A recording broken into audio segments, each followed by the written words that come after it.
Now, all of this comes amid confusion over President Trump's on-again, off-again statements about sending in the National Guard. As recently as yesterday, at the memorial for slain conservative podcaster Charlie Kirk, he said he would send help, in his words, to Kirk's home state of Illinois.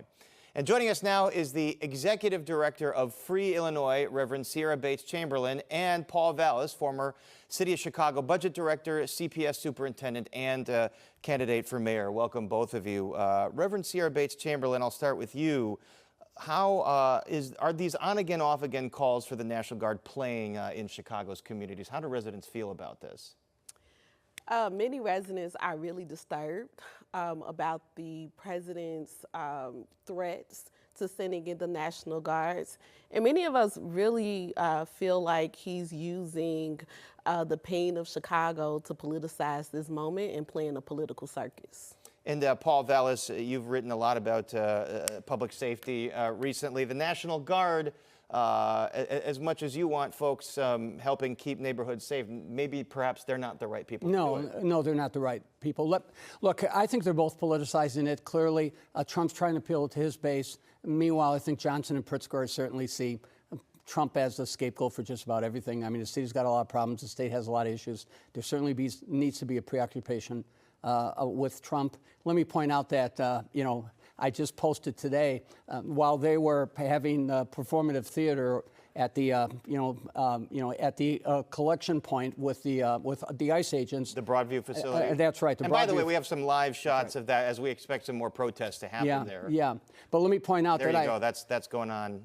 But I think the fatality rate among out of school age youth murdered in Chicago now has hit 24 or 25, including 10 under the age of 12. And I think there's been 131 children shot and wounded in Chicago. So, we have some issues that we should be focusing on, too. It would be great to have some protests about the fact that we continue to be the murder capital of the world when it comes to the, to the fatalities and shootings of school-age children. Well, but not per capita. I mean, per capita, it's not entering the top 20 in American cities. And I'm not trying to qualify. Well, actually, among large American cities, we are within the top 20. In fact, we're very high. But let me point out that per capita, I think we have 1/4 or 1/5 the murders that they have in New York, or 1/3 the murders that they have in L.A. So clearly, we have issues. But to warrant the National Guard, to warrant that type of federal intervention, absolutely not. Having been in the National Guard for the better part of 2 decades and having sons who have been in the service, it's not effective to deploy the Guard. It's not like there's riots in the streets where you need to, in effect, deploy people. Right now, crime is dropping, although crime continues to remain a major problem in Chicago. Well, and that's what the Guard has been known to be trained to do, right. Which is crowd control, infrastructure, guarding. But Reverend Ciera Bates-Chamberlain, the mayor just came out with some figures saying that homicides were down this summer 47% from last year, violent crime overall down 23%. Do residents feel safer, or is there a difference between how safe you feel and what these numbers reflect? I think we have to realize that 2 things can be true at the same time. Yes, violence is reducing. A lot of the community strategies are working.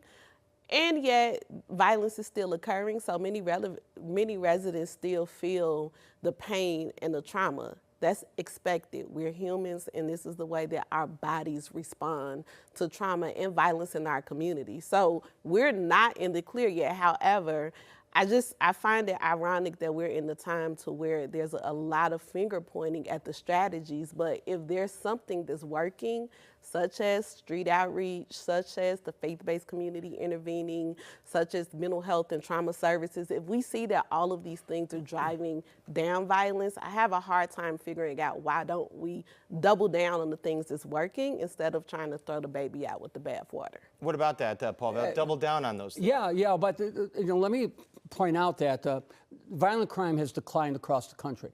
And up until this year, the murder rate decline in Chicago was half the national rate. That's well documented. Since January, Chicago's now matched the national decline in murders and shootings. What happened? Well, I'll tell you what happened. The election of Burke, Eileen O'Neill Burke, State's attorney, and the ending of the revolving door process by which violent felons were getting arrested and then they were being released.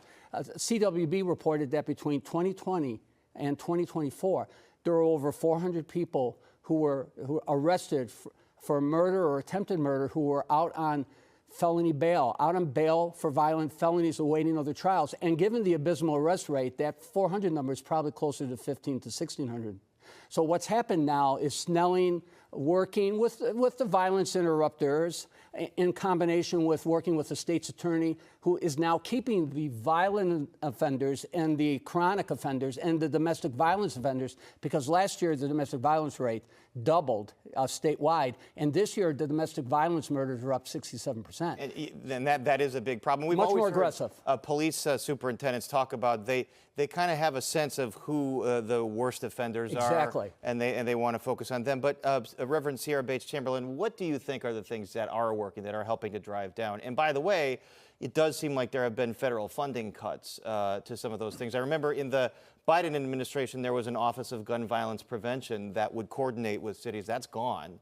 So do we threaten to walk back some of this progress? So thank you for teeing me up for that, because that is exactly where I was going. I don't think it's a coincidence that violence is down across the country. There have been significant investments in cities and states across the country. In Illinois, there's been— Perhaps from COVID funding? Yes, there were the ARPA dollars, and there was just a commitment from governors and mayors who made the necessary investments. So the reductions, this isn't just a mistake. This isn't giving credit to one particular election. This was a collective effort of investments that invested in a strategy, that invested in CVI, that invested in people, and realized that if you don't invest in people, you see violence. The root causes of violence is lack of investment, poverty, and racism. So you have to counter those root causes. And another thing that I would say, I've been an advocate for the Office of Gun Violence for Chicago, so I still think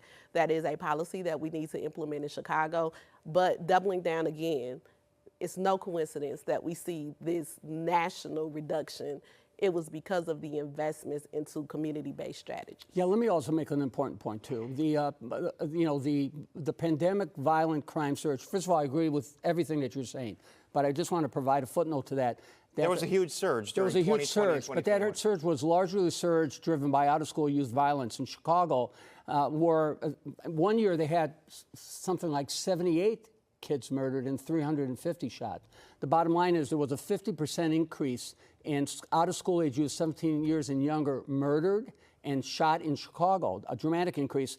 And the number of out-of-school age youth who committed murder, arrested for murder, 8% of them are those arrested for murder, 9% shootings, over 50% carjackings. So once schools reopened, once they got the kids back in school, once they restored the summer job programs and things like that, that was a big factor too, on top of the investments made in the community. So when you say what's important, it's important to keep schools open. It's important to have kids off the street engaged. It's important to have year-round work-study programs for young people. It's important to have reentry programs for individuals who are returning from incarceration so that you can integrate them into the economy. Those are the type of investments that need to be made. And finally, it's important that we not spend $300 million on police overtime, and instead we use some of that money to fill police vacancies. So we're responding to more than 50% of the high-priority 911 calls. All right, just very quickly, Reverend Ciera, what about, do members of communities in the South and West Sides or any part of Chicago, do they want more police officers as opposed to National Guard? National Guard is definitely off the table. That's a no. And we've seen polling to that effect. Yeah. That Chicagoans are not in favor of this. However, the thing that we will push back, and what we've been hearing from community, is really the attention paid to clearance rates.